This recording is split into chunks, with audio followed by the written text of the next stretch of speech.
Okay, guys, thanks for coming. I know this is not the greatest time because everyone's in class. I appreciate some of you that even skip in class for this. Ooh, We won't tell. okay. Um, but what a unique opportunity I had to sort of steal Big East Commissioner Val Ackerman for close to an hour. She was over at the Connolly Center. I don't know what the name of that event. Right, it's a Women's Leadership Summit. Women's Leadership Yeah, Summit. yeah. And we purloined her away, walked her over here, and here she is. We have a little bit of time with her and wanted to give you this opportunity to listen to her, to meet her, talk about some Big East issues, talk about some global sports issues. So let's give a nice welcome to Val Thanks, guys. Ackerman. Thank you for coming. And I think here we are in law school, maybe we start out, for those of you who don't know, Val's a lawyer and has had a great experience as a lawyer before being tabbed as Big East Commissioner. So maybe a little career arc and inflection point to sort of led you to where you are today. Okay, thanks, Andrew. Yeah, Great being with you. Always. Thanks for coming, Root. So I'll try to sort of make it quick here because we'd love to get any questions and be helpful if I can. So I am a lawyer. I'm sort of lapsed right now because I don't really practice law directly anymore, but I will say it's very helpful to have it in the work that I do. I was a student athlete, went to University of Virginia where I was on the women's basketball team, graduated with an interdisciplinary degree, which I chose in part because I wanted to go to law school, and it seemed like good pre-law fodder. I graduated in 1981. My dream was to go to law school. I didn't know much about the profession, but I had this sort of dream about being in the field. I don't know, some of it was watching people argue in front of the Supreme Court on television. Okay, I want to do that. That never happened to me, but that was sort of fueling the desire. But I didn't go right away. I took a year off and I played on a professional basketball team in France. That was sort of less driven by the basketball than because I had never gotten a semester abroad when I was a student athlete, if that sounds familiar to anybody who's an athlete. Yeah, that we was have me. some here. It was going on back then. So that was my ticket to see the world a little bit. So I played in France. Actually took my LSAT in Paris. That was a fiasco. So I went to the wrong room at the wrong time. It was a mess. But I lived with the results. And wound up going to UCLA the following fall for law school. Was there for 3 years. My first summer I stayed in LA.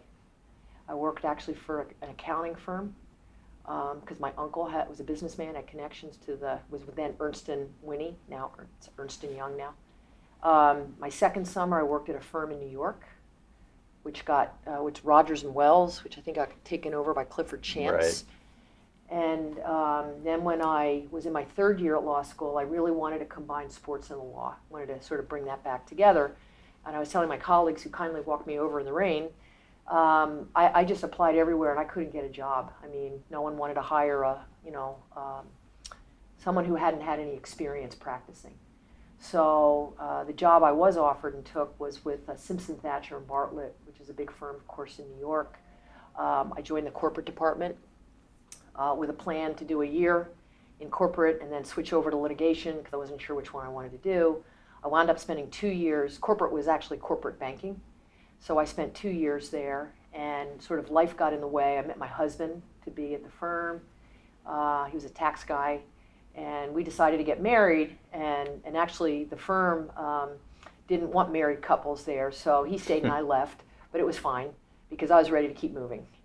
I really wanted to get into sports, and I won't bore you with the details of that search, but I wound up with the job of my dreams in 1988, now 7 years after I've graduated from college. But I wound up as a staff attorney for the NBA.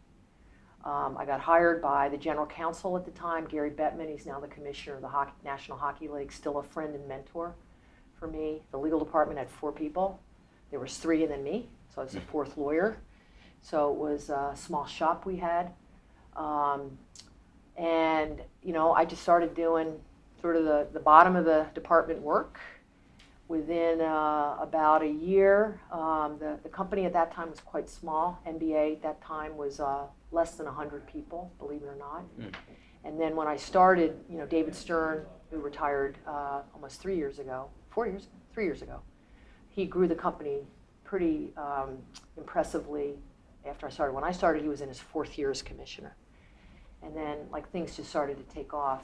And it was great for me because I was sort of on the ground floor of what were some really incredible initiatives at the league at that time. So I started off in the legal department. David brought me into the commissioner's office after I'd been there about 1.5 years as his first special assistant.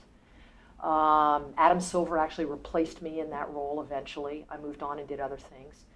And my work was really a mix of legal work, sort of business affairs type work. One of the most exciting things that I worked on was the NBA's first foray into the Olympics. The first dream team that played in Barcelona needed sort of oversight. And so I was, David and the deputy commissioner got me involved with the first dream team, which was incredible. I had 2 kids along the way in 92 and 94. My daughters are now almost 25 and almost 23. And then sort of fast forwarding, in 1995, we began laying the groundwork for what would become the WNBA in 1997. And I was there, all this sort of work had sort of accumulated, and I became the first president of the WNBA in 1996. And our first season was in 97. That league plays in the summertime. If anyone has a question about that, I can answer it. And then I stayed in that role for 8 years. I kind of burned out, candidly, with the kids and the job and everything. I left in 2005. At the time I left, I had been serving on the board of USA Basketball, which is the national governing body for basketball, for several years. I had an opportunity to become the chairman of that board, and I did. So I became USA Basketball president in 2005. I served in that role through the '08 Olympics in Beijing. During that time, I was tapped to be the U.S. representative to the International Basketball Federation. So I served in that role until 2014. Left the WNBA to do other things, can answer those questions, picked up some cool things. And then in 2013, as the Big East was reconfiguring, they did a search for commissioner, and I became the commissioner of the Big East. In 2013, when the 10 schools, including yours, came together to form the new Big East. And so I've been commissioner of the Big East now for the last 4 years. And I guess I would say in closing to all that is just, had I not gone to law school Right. and kind of had the experience that I had, working at the firm, moving into the NBA in-house, having the experience of working for that league at that time, having a leadership opportunity like I had as president of the WNBA, I don't think I'd be sitting here. So it's been kind of a fun journey.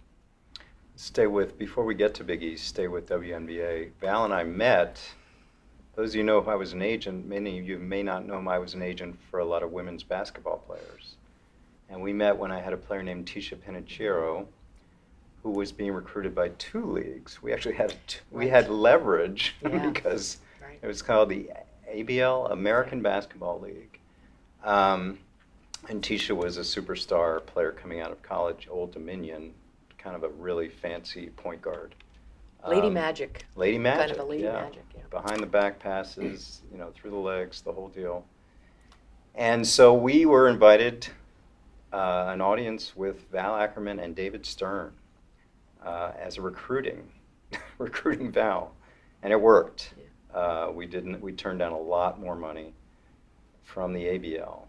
I had another client, Kara Walters from UConn, who's a 6'10" woman, who went the other way, went to the ABL, made a ton of money, but it folded after. Well, yeah, the important 2 years. footnote here, Andrew, was that league went out of business. Right. And I think that was one of our selling points to Of you, course. was the NBA behind this. We're going to do good, And so that's what happened. But Tisha, great player, and Carol also. Yeah, great people. Great people. Great people. Yeah. And the thing I wanted to jump off from there is we're going to talk a little more about this whole social protest issue. We've been talking about it here a lot, both in class and throughout the law school. One of the more, avant-garde groups with protest has been WNBA. That's right.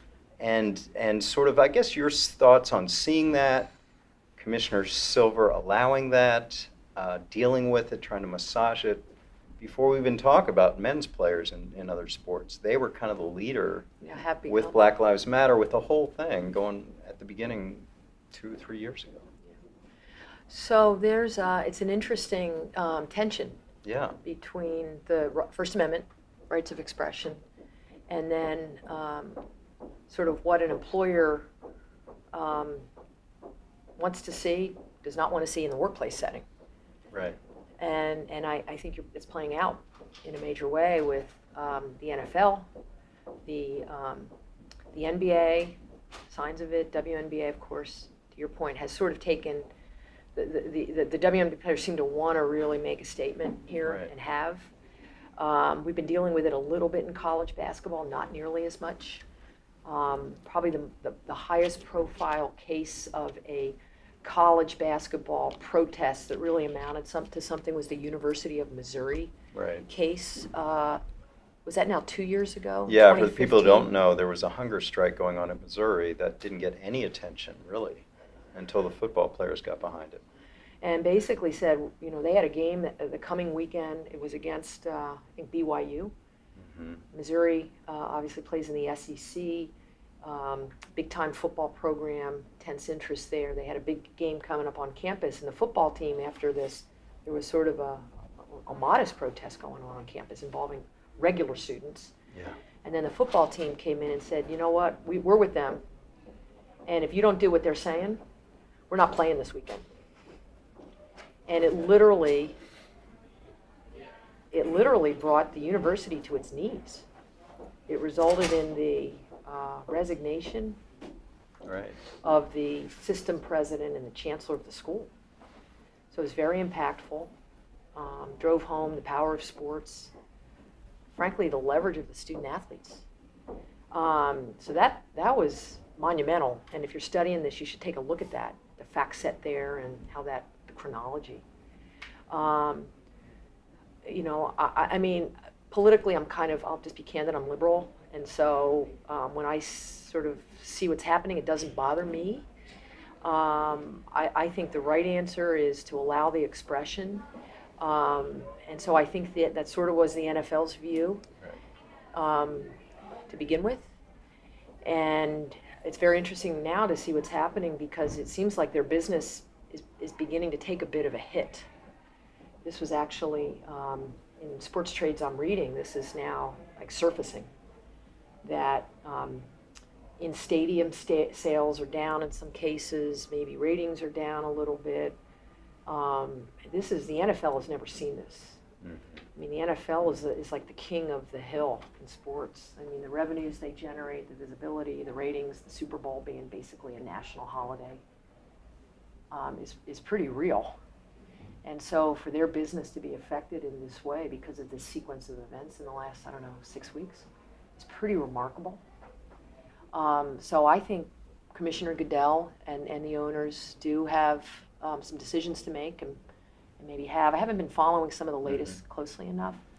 I haven't heard, I was talking to Andrew beforehand, the NBA season did start like last week. Mm-hmm.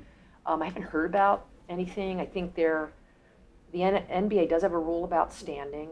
They're not disallowing arm locking. Right. I haven't heard about kneeling. And in college basketball, what we've said to our schools, there is no Big East policy about this. We've said to every school, it's whatever you want it to be, but we've encouraged communication. So we've recommended to the coaches that they sit with their players and they have a dialogue about the issues that are leading to these forms of expression. And I think that's happening. We haven't heard otherwise. So Coach Wright, for example, here is certainly meeting with his players. Football coaches of other, probably Harry's probably meeting with the women's basketball team here to talk about it. And I think that's probably the right approach to this. So you would be the expert on what the law would require or allow here.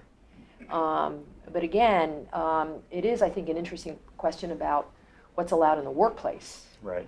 And the last thing I would say is study what's happening with ESPN would be the other area where this is sort of taking form because of what the talent who, on one hand, are being encouraged, if not required, to be active on social media. I mean, the networks are sort of getting hoisted by their own petard here because they want the talent to be tweeting and having opinions and being active and getting people to follow them. But at the same time, when Jamel Hill does it or others, there could be a consequence to that the network then has to decide. Okay, is that what we want? Do we want this unfettered? And so there's been some interesting some outcomes there as it relates to ESPN and the stand that it is taking as it relates to that. So I would just sort of say it's a fascinating topic, and I think there are some important societal issues and perhaps some legal issues here, and I think you're right to explore them. Yeah, and I think policy and precedent are key here. As you mentioned, ESPN, the policy is go get them on social media, but we're going to rein Be them careful in. what you wish for. Yeah. And then they've set precedent by releasing or disciplining people with more conservative views, Kurt Schilling and others. And now you have the more liberal views, and they're trying to balance all that. And speaking of that, you mentioned there's no policy about what's happening with other sports, with pro sports right now in the Big East. Mm-hmm. So I guess the natural begs the question, what would you do beyond whatever policy Jay Wright has or Patrick Ewing has, or would there be a league? Policy is probably too strong a word. Directive? No, we would not. I don't anticipate a Big East directive here. We would let the schools decide. We do have, the only area where we would step in and have to act would be if a protest morphed into a boycott. Mm. So like the potential situation at Missouri, if we had players whose form of protest was just not to show up for the game. We got, Villanova's got a game at Wells Fargo and it's on national television and one of the teams just doesn't come out of the locker room because they're protesting something. That would be an issue for the conference. And then I think we would have to deal with it, and we would, in fact, some of the leagues, actually have to go back, and I asked our guys to write a policy on that, but I suspect it would be something like, if a team doesn't take the floor within, say, 15 minutes of the scheduled start time, then they're going to have to forfeit the game. And then we could decide that there could be some additional penalties on top of it. But we need, if we've got 15,000 people sitting in a building, and a game on national television and a team just doesn't show up, then there are, it's not just about the protest, there's some consequences there that we would have to manage. So that's kind of where we would come in, but I do not foresee the conference getting involved if student athletes at any of our schools wanted to express themselves in some fashion. I don't see it like an employer would. Frankly, in some cases, I admire student athletes who have views on this and want to express them. I do think there's something to be said about respecting our country and the flag and the people who represent our country in wars. And I think that's kind of what the president is getting at a little bit. Which was not what the kneeling was about to begin with. Yeah, but that wasn't. But I think it's now sort of there. Now I think there's more complexity here to what the players are reacting to. Okay, that would be my observation. Definitely. But back to the Big East, I don't see this, and I think what we've encouraged most of all is communication among our coaches and our student athletes. So if there is something they want to say, there could be some exploration of other ways in addition to that they could say it and have concerns addressed. Yeah, I remember last year when Kaepernick first did the protest, it was same time of year, and basketball talking about meeting with the students, the players, and what are we going to do, how are we going to deal with it, and they decided to be in unison. I think they may have even stood together or held arms at some point. And then I'm asking questions, but feel free to jump in, and we'll leave time at the end, but feel free, anyone. But speaking of Big East, you're seeing what's going on in other conferences, and scandals and what happened at Louisville, and the NCAA calling for people to do an investigation in their own schools, make sure everything's copacetic, recruiting violations, etc. When you see something like that happen as a conference commissioner, what's your reaction? Is it naturally, let's make sure our hatchets are buttoned down, all those kind of things? Sure. Yeah. I mean, yes. That's the first That's reaction. one. That's one of the first. I mean, Right. I think the first really is, man, it's just too bad because college basketball is a great thing. I mean, yeah, it's not perfect. No sport is. To the extent that it's a business, no business is perfect, but it's kind of like, damn. Yeah. I mean, there's so much that's good about college basketball. And, I mean, for somebody like me, I've had a chance to work at so many levels of the game. I mean, I've been at NBA Finals, NBA All-Star Games, Olympic gold medal games, WNBA Finals, WNBA gold medal games. I've seen everything. And college basketball, I would tell you, is really special. I mean, I was at that national championship that Villanova won a couple of years ago. It was amazing. Yeah. And just generally, you go to a game, and it's the alums, and it's the mascots, and the bands, and the cheer squads. It's just really different. And, I said that we had Big East Media Day last week, and I did some opening remarks. And one of the things I tried to say to the writers was, can we just put cynicism aside for a minute here and just think about the excitement of the season starting and these great rivalries and what makes college basketball so unique? Because I believe in that, and this is really unfortunate that the focus on that at a time of year when things are ramping up is sort of diminished a bit because of this. I actually think, I don't want to sound cynical, but I think some of the timing related to this announcement is strategic and was probably calculated to coincide with the start of the basketball season to bring sort of maximum attention to it. I don't want to sound like a cynic, but that's just my guess. The answer to your question is, I don't know. I mean, the federal prosecutors hinted strongly that there could be additional charges against more programs. Summer basketball is known to be a little bit of a Wild West. And the way that these kids are recruited into big programs does include sneaker companies, and it does include travel team operators. And it does include fierce competition for these great players because they can't go to the NBA, right? They have to. The NBA has decided that we don't want you out of high school. That may change, but they have decided we don't want you out of high school. We want you 1 year out of high school. That is the NBA and NBA Players Union's rule, Mr. Former Agent. Right. So don't blame the NCAA for that. So the players in that 1 year have to go somewhere, and most of them want to come to college basketball. They could go to the development league because the D League does allow players to come in right out of high school. They could go to Europe and start making money right away. Pro basketball in Europe is very developed. They could make money. They don't want to. They want to come to Villanova. They want to go to Duke. They want to go to Kentucky. They want to go to Kansas. So college basketball is left with this player who has his sights set on the NBA, but has to sit out a year. So there's a fierce competition for that player, and some people just, want to break the rules, and that's what happens. And there is no regulation of that environment. The summer basketball environment is, in fact, unregulated. There's no national governing body for summer basketball. So it's not surprising in many ways that some of this is hit. When I was president of USA Basketball, we actually looked hard at that situation 10 years ago. And one of the ideas we had was we need some structure around that summer basketball environment. There is no governing body for pre-collegiate, non-scholastic basketball. No. You have the High School Federation in charge of high school, NCAA, however imperfectly, in charge of college basketball. NBA does its thing. USA Basketball runs the national team. No one is in charge of pre-collegiate basketball outside of the schools. Does AAU have governance? That is one form of pre-collegiate basketball. The AAU is just, they're not everybody. Right. I mean, the AAU has become like Kleenex or Xerox. People think it represents everybody in that space. They're just one brand of that kind of basketball. There are myriads of travel teams that aren't under the AAU oversight umbrella. Oh, yeah. I didn't know that. And the AAU, I think, would be the first to say, hey, we're not the problem. It's those other travel leagues that are kind of, and the sneaker companies who we can't control, and agents and advisors that want to get their hands on these kids, because if they go pro, they want to represent them. It's very complex.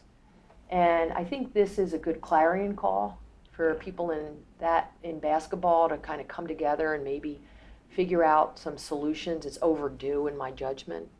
So I'm sad about it. We'll see what happens as this unfolds. I think the federal charges are aggressive, in my opinion. I read the complaint. The statutes that are being cited are generally used to go after corrupt politicians. Huh. who accept bribes for keeping people out of jail or not pressing charges or, something else. So this is sort of a novel application, I think, of these federal bribery conspiracy laws. So I'll be very interested to see how that, how the prosecutions go. But we'll see. Again, tough time of year, but we're excited about the season starting. Nova will have another great team.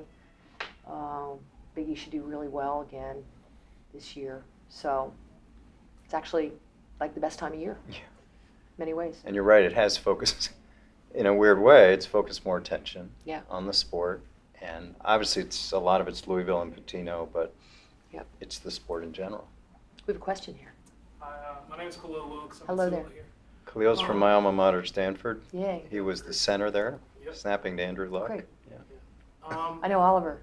Oh, you do? Yeah, Oliver's been here. NCAA. Oliver's, yeah. Yeah, he comes to the symposium here. Yeah, he's great. Yeah. I've always been kind of fascinated, coming from the Pac-12, seeing schools like Colorado and Utah come into the conference. What are some of the factors that the commissioner, or I guess the whole conference, would look at in terms of what schools would start to form certain conferences? Yeah. So it's a great question. A lot of it has to do with what I would just call fit. I mean, are these schools that are like each other? So Pac-12, these are big public universities, big alumni bases, history, tradition of being together. So it's a conference with great staying power. The Big East has been through tremendous change. I mean, conference was founded as, on the backs of basketball schools. Villanova was not a charter member. They joined the second year of the Big East, which was 1980 was the second year. And it was basketball schools that had no football. They were largely Catholic schools in big cities in the Northeast. So that was the commonality. And then there were a couple that had football or started to have football. The football schools started to say after a while, hey, we want to get better in football. Can we bring in some more football schools? The conference grew.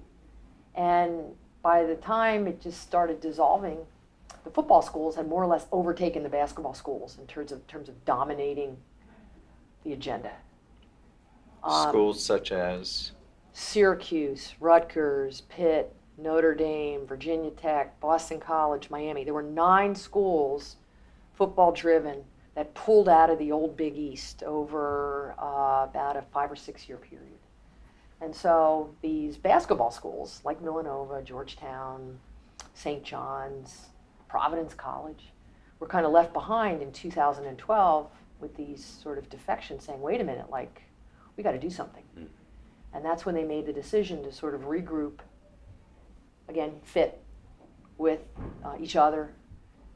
These are Villanova has football, but it's not A5 football.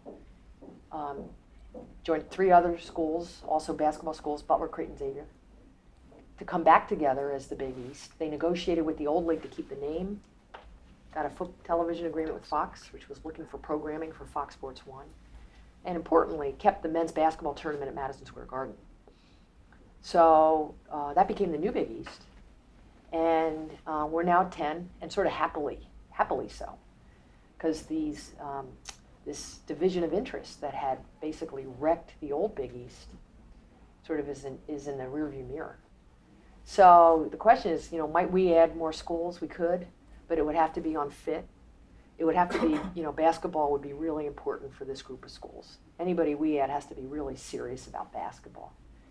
I suppose geography would be important. So if there was a West Coast Conference school, for example, that had a yearning to be in the Big East, we'd likely say no, because what would be the point of that travel? Because remember, it's not just for one sport, it's for everybody. So travel, I think, and geography is really important. And then the last thing, I hate to sound like commercially crass here, but a lot of it has to do with money. If you're a conference commissioner and you've got, say, 10 schools, and you're thinking about adding 1 or 2, what you want to make sure is, when you then have to do your distributions back to the schools, because part of our function is to get money in, pay for what we pay for, and then give money back to the schools. You want to make sure that whatever you have divided by 12 is equal to or better than what you would have divided by 10. If that makes any sense. So the word I use is additive. Would the new school bring you something in an additive way ideally in all those other areas, basketball in our case, fit? Would it enhance the mission of our schools? But also it's economically, financially. Would it be additive financially so that if we had to divide up the shares now 11 ways or 12 ways or 13 ways or 14 ways, are the schools not going backwards? Because they are relying on us for some piece of their budget, that distribution. So that's it. But it's actually been quiet now, as you probably know, with realignment. Yeah. So it's a little bit quiet on that front right now, but it's not to say it couldn't change. Yes. Just to kind of piggyback off What, that. tell your name and Sorry, Colin Higgins. Hey, Colin. Just to piggyback off that, I think since the realignment shuffle happened, there has been one school that always has been connected with the Big East and would bring a lot of value to it. I don't mean to pressure you into the school or anything. Is it about, it's not about that one, It is may it be. there? Because of the men's and women's sports, I think it would bring Yeah. the diversity and the broad benefits. But what are like the obstacles that go into bringing that school in? So I know Yeah. that there are obstacles on picking the teams and realigning, but what would be the obstacle of bringing that team into our conference? for the video, talking about University of Connecticut. You're right. I mean, there's a historical relationship with UConn and basketball, what a proud history there. I think the answer to that really, most of all, sort of relies, I think it's sort of imparted on UConn. I mean, UConn, it's a very interesting, I think it's their decision in many ways. But it has a lot to do, I think, where they want to be, it's going to have a lot to do with what their aspirations are in football. Because they are, unlike our schools in the Big East, we have 3 schools in the current Big East that play football. Georgetown plays, but not in the Big East. We don't sponsor it anymore. So they play it, but we don't have anything to do with it. So Georgetown plays in the Colonial Athletic Association. Villanova, of course, plays in the Patriot League for football. Mm-hmm. And then Butler has a football team that they play in a Midwestern league called the Pioneer League. So they're lower level Division I. It's called FCS, Football Championship Subdivision, not FBS, which is where the bowl aspirants play. And right now, Connecticut, as we understand it, their aspiration is at the FBS level. They're playing in a very good FBS league now. And so part of the, I think part of the inquiry there is how they would manage their football program, because we can't help them. Right. So I think in their case it has something to do with, with that and how they kind of meld what they want to do in basketball and other sports with what their board, their alumni base, their administration wants to do in football. So I would describe that as probably the most important pieces of that puzzle. Personally, I think a school like that would add a lot, but they seem good where they are, and trying hard to be a great basketball school as well as build their football program. Certainly geographically and historically, there's some real connections there. So it does get at some of the factors that I mentioned to your colleague here about the kinds of considerations that would come in. So, but there's also, there's some great basketball schools out there. I don't have a crystal ball here on where this conference will be in 5 years or 10. I would tell you there's some great basketball schools out there that, I sometimes think about joining forces with as we sort of swim against the football tide in Division I. But at this point, the Big East right now is 10, and we're pretty good, and that's where we are. So, yes. Going back to your career It's path Alex. a little bit. Yeah. I'm Alex. Hi, Alex. Going back to your career path, it seems like you and Professor Brandt have both been willing to, whether it's move around the country or take risks joining the WNBA or going to NFL Europe or things like that. Do you think willingness to move and willingness to take risks is a big part of making it in the sports industry? Yeah, I think that's definitely a factor. I mean, the good news is there is that mobility now. There are sports jobs that didn't exist, when I was coming out of law school, like you all will be for the 2Ls in a couple of years. The business has grown, the opportunities have grown, the needs have expanded. So I think you're going to find opportunities that just weren't out there when I was coming out. I think you do have to be, you do have to take some chances. I was saying to some folks earlier, one thing I think you'll find is that as you get out in the real world, if you think life's just going to be this easy, straight line path, you're probably wrong. I mean, I hate to break it to you, Life will get in the way. You'll meet somebody. You'll move for other reasons. Family situation. Didn't get the job you wanted, so you got to settle for something else. And that was partly me too. I mean, I wanted to get this great sports job out of law school, and it wasn't there. I still have rejection letters from all the sports organizations I wrote to in 1984, and they all said thanks, but sorry. So the advice I got at the time was, look, if you want to be a lawyer in sports, get some legal experience. Forget the sports part. Just go out and get yourself some legal training. So whether that was working in a firm or clerking, it didn't matter. But the idea was, establish your credentials as a lawyer. So that's why I ended up at a big firm in New York. I didn't really have any idea what it would be like to work in that environment. I had no financial background. It was a lot of, legal work for mergers and bank reg work and IPOs, and I didn't know anything about that. I wasn't sort of oriented that way. I was a liberal arts major, for God's sakes. But the legal work was great. The people I met were amazing. I got was a great resume builder. And 2 years of that, had I not done that, I would never have gotten the job at the NBA, because they saw that Wall Street background. There were partners there that worked with me that called the NBA and said, she's legit, she works hard, you can hire her, and it really helped. So I got the references as well as the experience, and the resume sort of padding. So I didn't have to move for that, because my firm was in New York and the NBA was in New York. But I think, the possibility of moving is something, if you really want to get into this, I think you got to, accept that could be part of the, and it could be great. I mean, people move now, so it may be fine. And if you're unencumbered, don't have family obligations, it's easier, obviously. So yeah, I think that's all part of the drill here if you really want to get into this line of work. I'll echo that. Obviously, just what she said, it's not linear. Nothing's linear in sports. You're meandering. If you would have told me I was going to live in Green Bay, Wisconsin, and Barcelona, Spain as part of my career, I would have never believed it. But it happens.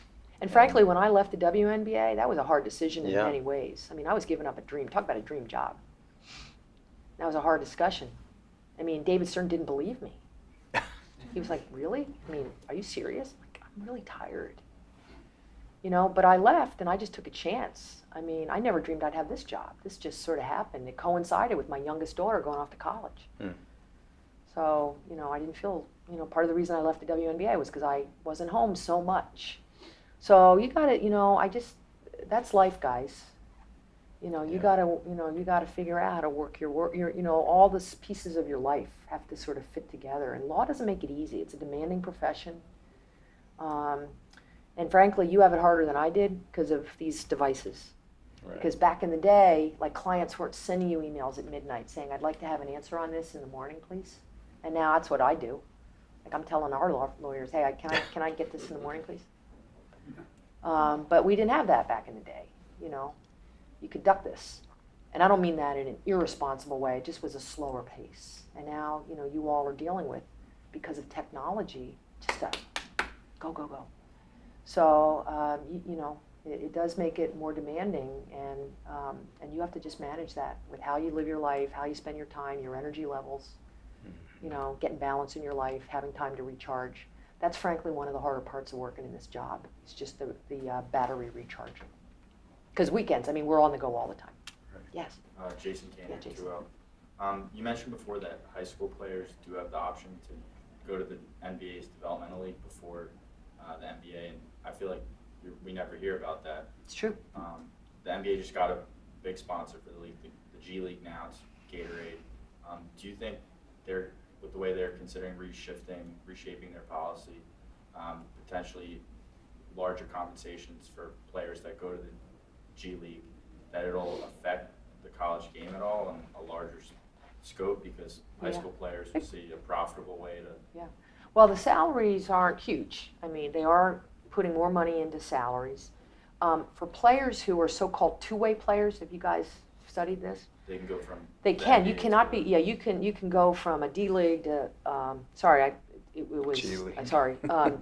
You could go from the developmental league to the NBA back, but you cannot be a two-way player unless you're a year removed from high school. Because again, you can't play in the NBA while you can play in the D League. You can't play in the NBA. So you would need to be a year out of high school to be able to be a two-way player, if that makes any sense. Ryan Archidiakono is now. Yeah, he couldn't have No. been a two-way player last year. Right. Yes, he could have. He had no problem because he was a four-year player, basically. So he Oh, wasn't right, he wasn't right. the problem. The issue is kids coming right out of high school and not going to college at all. So the answer is yes. It might be tempting for some players to bypass college and go right into it instead. But I think there's still a pretty significant lure coming to a school like this. You know, if you're going to the G League, you're not on national TV in the same way. You're not playing in March Madness. I think there's still going to be, as long as this, the one and done rule continues, there'll still be players that want to play at Villanova and Duke and Kansas and Providence and Kentucky because of the package this offers. And, get their foot in the door with the network here. And, if you want to go get your education, that's what the developmental league doesn't have. They don't have an educational component. I think I've read or heard that they may be trying to build that out. Mm-hmm. In which case, I've that heard would that. be interesting competition for certain players. Because now, if you went into that, now you have you're on a pathway to get a degree or you get some other training. But right now, it's just a straight job. So I don't know. But then you read about the Derrick Roses or even Ben Simmons that just gave up on school after a semester. And Yep. That's not the look, that college. And that's not a lot, and that's really not the kind of player that comes here. Right. I mean, I tell people all the time, one of the most exciting things about the national championship run a couple years ago here, it was on the backs of two juniors and two seniors. Daniel Ochefu and Ryan Archidiakono were seniors. They were mature. They'd lived through some disappointment. They were great leaders. Mm-hmm. And then you had Josh Hart. Chris and Josh were the juniors that year. So they'd been through 2 years. And that's a big difference in somebody right out of high school who may be a great talent. But I'm telling you, the NCAA tournament is like, you got to have your head about you and be really focused. And Jay managed it to a T and allowed their prior experiences to work in their advantage against who they played against. It was an amazing year. I went to all but one of the games. It was incredible. So you need, that combination of a really poised leader like, and a coach, but you need the maturity of the players. And they had it here. And so that's, I think, what makes a school like Villanova so special, because it does attract, a certain kind of player. And, it's been a formula for success in many ways. Yes. Hi, Casey Tuel. Casey. I have a question about college recruiting and everything. Now across all sports, kids are committing to college, whether they're freshmen, high school, middle schoolers even. Do you think that's become a problem, or do you think there ever will be a rule implemented that you can't recruit? Or I know there's a rule you can't talk to the coaches until August junior year, but that still hasn't stopped anyone. Do you think it's causing a problem because transfer rates are so high and everything? Or I think it's they'll too ever be a- early. I'm newer to this space than some, because again, I haven't grown up in college sports like some of my colleagues. But I personally, I think it's nuts. There are some rules about it, but in some sports, actually lacrosse has turned into a super early recruiting environment sport. And the Ivy League in particular has really, which attracts a lot of really good lacrosse players. They've taken a line on this, and there are some rules changes that are being proposed to try to fix this and make it later. Because I think you're right. I think these early commitments may be resulting in uninformed decisions, decisions that might be different if somebody was making a decision later. And it could be contributing to the high transfer rates in some sports. So I know people are looking hard at that, and it's a hot topic, again, some sports more than others. But yeah, you raise a great question. And again, it is something that people are looking hard at now. Question about the pay for play. We're talking in our class about Jeffrey Kessler bringing this lawsuit, Jenkins suit, I believe, to try to make it a free market for athletes. You must be looking at that like, oh my God, we can't go there. But legally, I guess the question is, legally you have to be prepared for it? What does it mean? I know Villanova, and you can answer whether all the schools have cost of attendance now. Mm-hmm. For men's, I know Vince has said men's and women's basketball here. Where's it going? My feeling is greed is going to be greed no matter what. If you pay players, they're going to want more. Mm-hmm. If you give them cost of attendance, fine. But if you start paying no one's going to still say, okay, you're paying us. There's going to be this arms race. So I don't really have a question. I mean, I think what we're seeing is this is coming, at least legally in court, but you guys have to be prepared. Well, yeah, I mean, study this Jenkins case. It's has potentially massive implications for college athletics. The law in like cases has been mostly in the NCAA's favor. Yeah.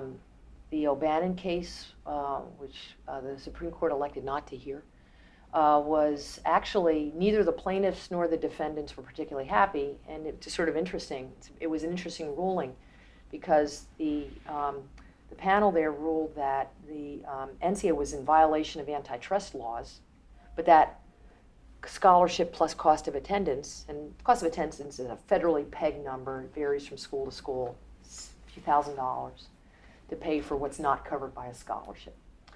So the court ruled that scholarship plus that amount was sufficient compensation, if you will, for these antitrust violations. So the plaintiffs were howling because they loved the ruling, but hated the remedy. They wanted more. The O'Bannon side. The O'Bannon side. Right. The NCAA didn't like the ruling because they don't want it on the books that they don't believe it's violation of the antitrust laws, but they liked the ruling because they were doing it anyway. It was already in the works to allow schools to provide cost of attendance. So both were appealing to the Supreme Court for different reasons. But the Supreme Court said no, so that is the law of the land now on name, image, and likeness use. Jenkins is arguing something a little bit differently. Jenkins doesn't want any kind of a cap on scholarships. He just wants a free market. So the idea there would be that if Duke and Villanova were going after the same men's basketball player, they could just each bid for him. It's an auction. It's an auction. Yeah. We're going to pay you salary, give you a nice car. Parents. Parents can come yeah. to all the road games, whatever. And then you could just, and then his vision would be, yeah, you'd probably have to have a union then to collectively bargain this, and it would be like the pro leagues. So that's the vision there. He just doesn't want any restrictions. He wants the market to decide. So obviously that would be very disruptive to the current system, would probably put a lot of schools out of business because the money, it seems like a lot. Many schools it's not. And then you got to think, okay, is that also for the women's sports too? Because what about Title IX? I haven't actually seen a model Non-revenue that sports. my judgment sort of addresses all of these issues in a way that makes sense to me. We're all waiting to see what happens with Jenkins. Kessler's the lawyer, Jenkins is the plaintiff. There actually have been a number of Fair Labor Standard Acts challenges to the scholarship model that you should study. There was actually a recent one just got filed in the Eastern District of Pennsylvania, and Villanova and Seton Hall, two of our schools, were among the 20 university defendants. But the law is held in favor of them not being considered employees under the meaning of the Fair Labor Standard Act. The premise there is we're employees, we should get a minimum wage for everything we do for our college sports team. The courts have said, no, you're not. So the plaintiffs are very determined on this one, so they're trying again. Frankly, if you ask me, I was a student athlete. I think the scholarship is a pretty good quid pro quo for representing your school, going to college, tax-free, debt-free, getting an education, getting into a school you might not have gotten into but for that sports skill. And a lot of sports, there's no money. It's really cost, and it's no offense to those student athletes, but it's just cost. Right. So it's just a couple schools and a couple of sports where it's that it seems sort of exploitative. I don't think it is exploitative, but I understand where the plaintiffs are coming from in some respects with some of these concerns, particularly about student athlete welfare. So that's where it is right now, but it's quiet now. I think Jenkins is procedural stages, but for anybody who's following sports law, this is massive, guys, so you should definitely be dialed in, and I know you will be here tracking on this. And Vince. As well. But I just echo that a lot of these cases, the narrative out there is we're exploiting these college football and basketball players, but I think people really underestimate the value of scholarship. It's not just books, tuition. It's leadership. It's contacts. It's setting yourself up for a life way beyond this. And debt-free. I mean, I just, And not debt-free, enough's yeah. written about that, and it's not taxable. I mean, if a student athlete now got a salary, it would be taxable. I mean, there's a whole lot of Oh, issues if that a aren't, union, yeah. that people haven't really focused on here, that might be kind of a careful what you wish for thing, but anyway, that's just my view. We'll see what happens. It's 3 o'clock. Thanks for coming, and I'm going to invite her to stick around, say hello to you guys. Really appreciate it, and thank you, Val. Let's give her a Great, nice thanks round. everybody for showing up.